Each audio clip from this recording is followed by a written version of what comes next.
What up? How we doing today? How we motherfucking doing today, y'all?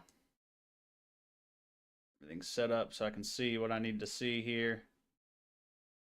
All right. Hope everyone had a fantastic freaking weekend. We'll jump into it here in a second. We'll let a few people walk on in. Get this all lined up. For my YouTube people, let me know if you guys like the way we have this set up. I try to set it up in a way where you guys can actually see it a little bit easier. But yeah, man, today we're going to be talking about what the title suggests. We're going to be talking more about the Chigel equations, more to come. I meant to get a live stream out on Friday, but everything was just so crazy and hectic.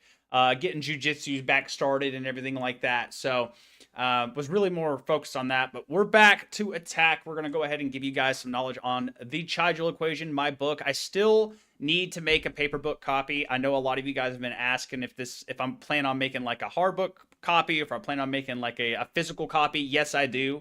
It just takes time. So bear with me as we're dealing with all that. But that being said, each of these live streams, we're going to be talking about, more and more in depth about the Chigel equation, what the book's about, and just getting you guys this information. Because again, the reason I wrote this book is because I think it's going to have a lot of value for a lot of people, obviously for fitness, but of course with other things as well. In any regard. So if you guys haven't checked out those other live streams going over the Chigel equation and going over, what these terms even mean, go check out the YouTube. We've got those posted for you guys for when you're ready to check that out. But that being said, let's delve into this because I still got to go get in some hot yoga in after this. So let's jump in and get through this because this is going to be a relatively quick one because I'm going to explain to you guys the actual law that I found. Or at least I think I found. No one's disproved it yet. We'll go over some questions. We had some questions from the last live stream. I wanted to go ahead and make sure we touch base on as well. Because I love it when you guys ask questions. I want to stress test the absolute hell out of this. Because again, guys, I'm sitting here telling you guys I'm fine. I've found like a universal law, right? But at the same exact time, like, I'm sure there's a lot of doubt. I'm sure there's a lot of doubt for a lot of you guys out there, including myself, which is why I want to stress test this bitch. And so the law that I've found, what we call it in the book is something called the law of adaptive resonance, right? And it directly equates to the Chigel equation, which we found, in my book.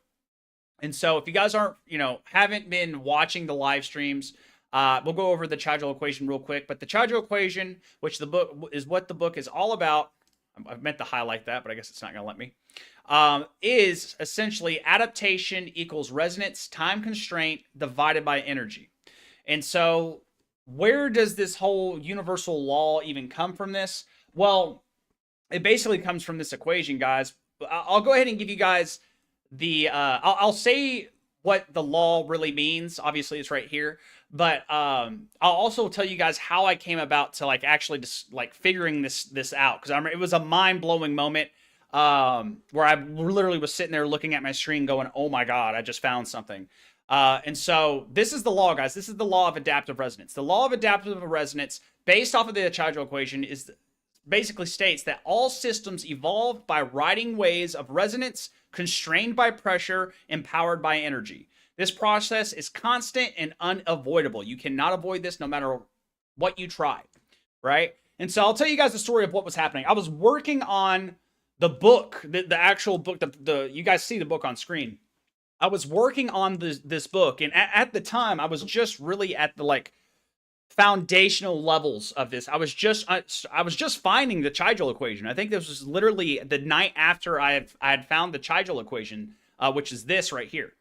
And so I was in my room. I was right here. I was sitting right here, and I was typing this stuff out. And I was trying, I was asking ChatGPT a lot of different questions just to make sure I was right, to make sure that this wasn't wrong, because if you guys don't know how ChatGPT works, it's also a very, very good logic detecting system, because it's a language system. And so by default, it's also really good at breaking down logic based off of how you're saying things. And if any of you guys who have taken philosophy class or any kind of logic class for law before kind of understand this, all logic is how you're speaking. And if it's coming across logically, it's almost like language math, if you will. And so I was making sure that my logic was sound with this stuff because I was just, I was triple checking myself. Again, stress testing this bitch. And again, I think at the time I was in maybe like 5 or 6 chapters. I was really getting the main points across of what the Chigel equation was, how I kind of came upon it, how it's going to help people, achieve their goals faster, regardless of what your goal is, how it's going to help people stop making the same mistakes over and over and over again. And then I think I took a break. This is exactly what happened. I took a break to go garden. We're going to leave it at that. So that way TikTok doesn't take me down. To go garden and relax. Because I remember this was on a Saturday night. Instead of going out and drinking and stuff like that, I was gardening and working on a book. And at the time, I was walking into my kitchen, and I remember seeing a brown recluse spider on the ground. And this is in the book. I specifically put this in the book because again, me even noticing the spider is the equation in action. Right? All systems evolved by riding waves of resonance constrained by pressure and powered by energy. Right? So I'll go ahead and explain what happened, and I'll give you guys the story of like why this was, why it played out this way. But as soon as I saw that brown recluse spider, I knew exactly what it was because of the story I'm about to tell you guys. But I absolutely just destroyed it right then and there. Like I didn't think for any second. I immediately just went boom, and it's gone. Right? And then I started thinking, and I was like, man. Why did that create that illicit reaction on me? I didn't even like get an emotion out of that. I just like, boom, it's gone. And I started thinking it was back right before I was about to move out for college. And I was still living with my mom. And what had happened was that I guess I was moving some stuff around, whatever the case may be. My closet had shifted around, and I think that had stirred up some spiders. Right? Obviously brown recluses.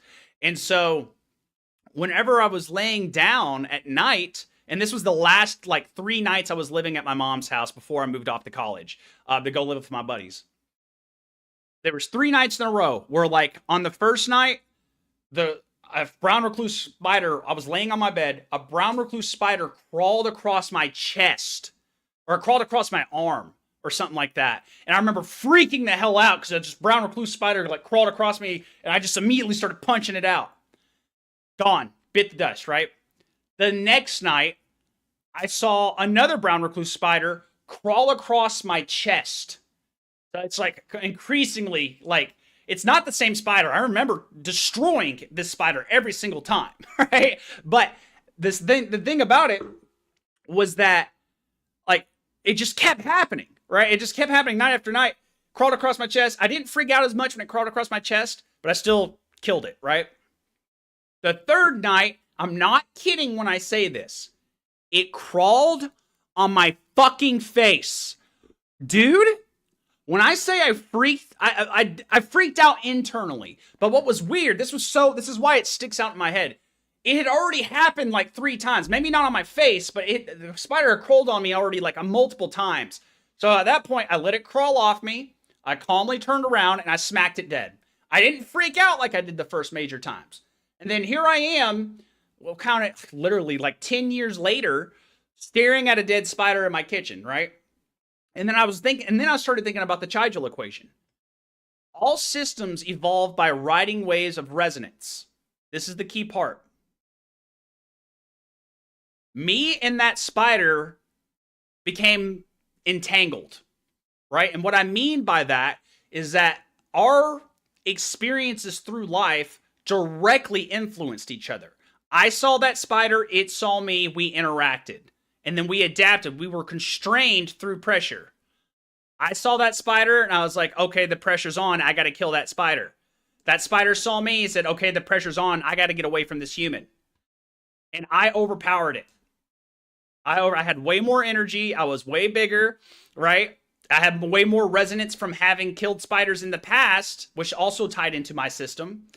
And so I overpowered it. But that's the thing. This is the part I'm getting to. I was entangled with that spider, right? And what I mean by that is that it has both of our lives. I know it's just a spider, but you got to bear with me here.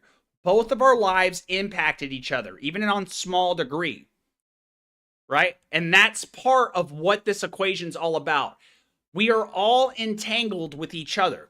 Every person you interact with, every living being you interact with, every non-living being you interact with, you are entangled. That the experience of whatever the matter is, whether it's a person, a dog, an animal, a rock, it is entangled with you as soon as you are experiencing with it, right? And this is a huge part. We actually already know a big chunk of this, guys, because this is a big foundation of quantum mechanics, right? If you guys don't know much about like quantum mechanics, we delve into it way later down in deeper chapters, but this does directly play into that, right? And so what I realized from that spider, that whole happening with the spider, is that we are all systems playing into other systems, right? It's not just like this equation is just one and done.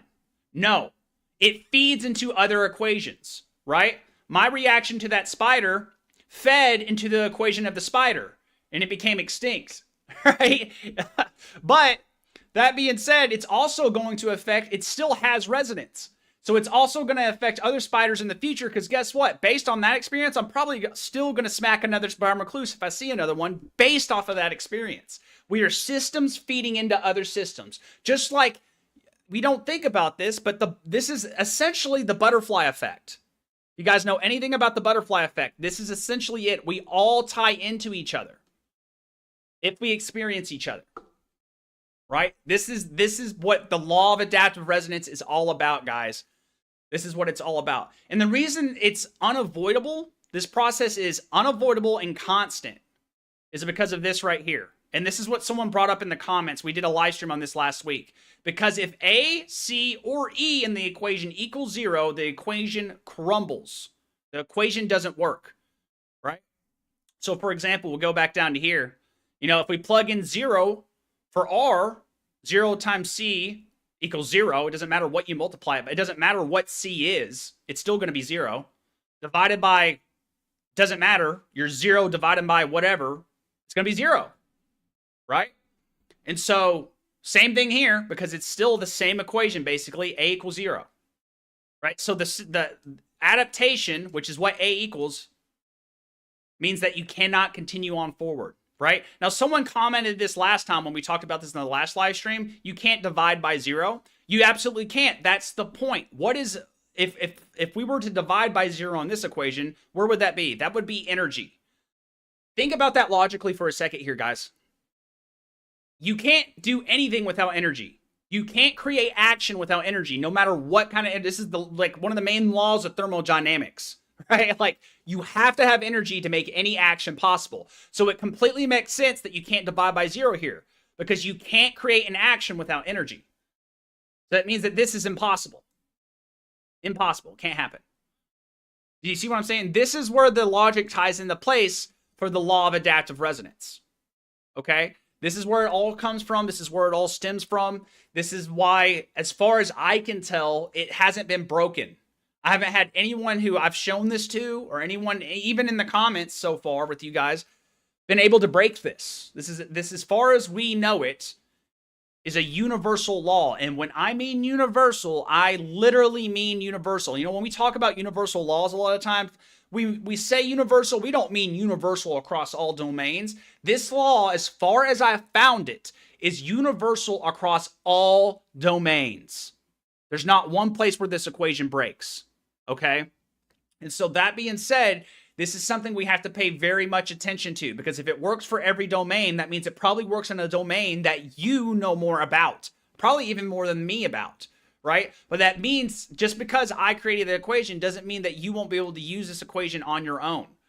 If you use this equation, you'll be able to figure out why something isn't working, why something is like falling apart, why you haven't hit your goals yet. You know, if someone made a really bad mess up and they're trying to figure out how that happened, this will give you literally 20/20 hindsight. But you got to apply the equation. You got to understand what these are. And when I say domain specific, we'll talk about this on a different live stream. But when I say domain specific, I mean it has to, these factors have to apply to each domain, guys. Like each of these factors are different depending on the domain we're talking about. Like when we're talking about fitness, a lot of the energy we're talking about, for example, is going to be stuff like calories, mental energy, how much sleep you're getting a night, how much energy you're leaving on the table rather than using efficiently. Like that's the kind of stuff we're talking about. But someone in the chat, what up, Star Snipe? Someone said domain expansion. No, different thing entirely. Let me look into that. Might not be something entirely different. But that being said, the big thing here we got to understand here, guys, is that like if you're going to use this thing, if you're going to use this equation, you have to apply it to the domain you're going to be applying it to. You can't just like be using random stuff. And so that's why I wanted to get this equation out to people so bad, is because there are people that can be using this in medicine. There are people who can be using this in literal like astrophysics. I don't have any like field. I don't know the domain well enough to plug this stuff in. Other people do. And so I got to get this equation out to people. It's huge. And again, the way I found it, if you guys are just now finding me, but again, if more than likely, if you guys are watching this, you know exactly who I am. I'm just a transformation coach, but it's in the name, guys. I know how things transform. I've been studying it for over a decade. I've done it with myself over the past 15 years, right? And so I just simply figured out what are the main patterns that I'm noticing here. These are the patterns. This is the pattern. Adaptation equals resonance time constraints divided by energy. That's the Chigel equation, and because of the Chigel equation, it directly feeds into the law of adaptive resonance, which is all systems evolve by riding waves of resonance, constrained by pressure, and powered by energy.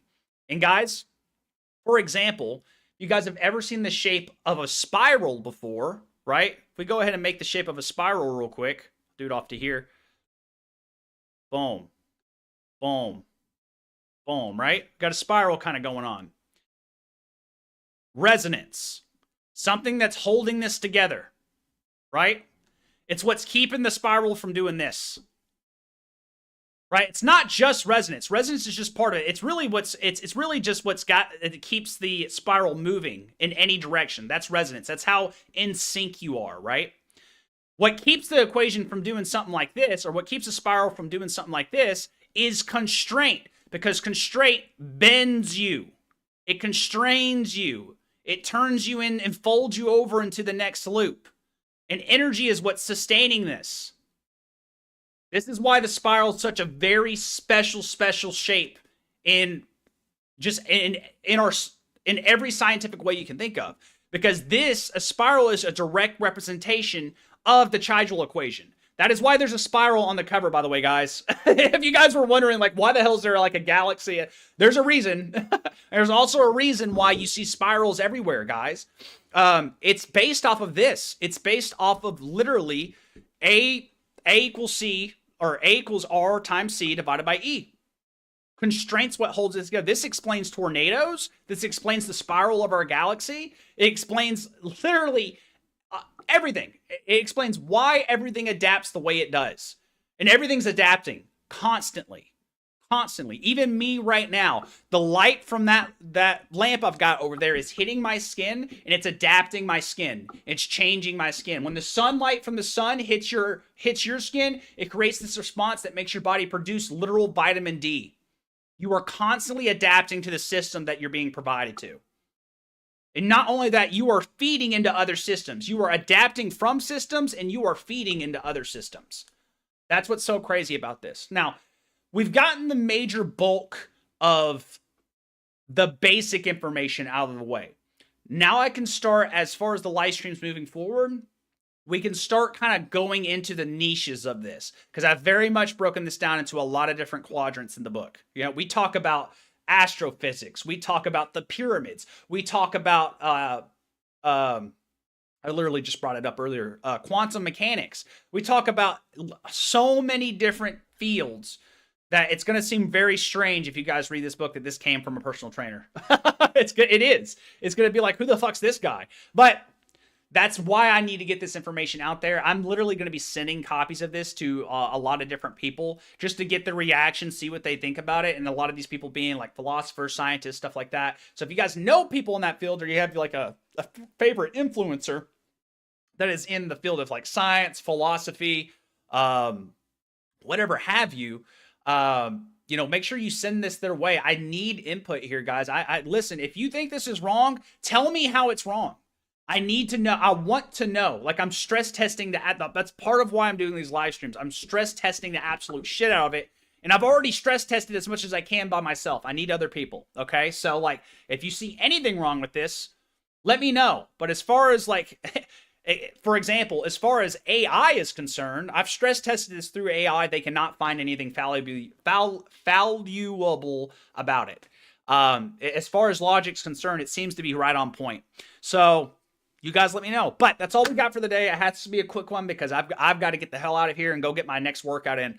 But I'll see you guys on Wednesday. We'll be doing some more of these. I meant to go live on Facebook while we were doing this too, but it couldn't get around to it. But I'll keep you guys posted on all the stuff and all the news that's coming out with the Chigel equation. I'll let you guys know when our paperback copies are going to be coming out and stuff like that. It's going to be probably the next big thing I have to work on.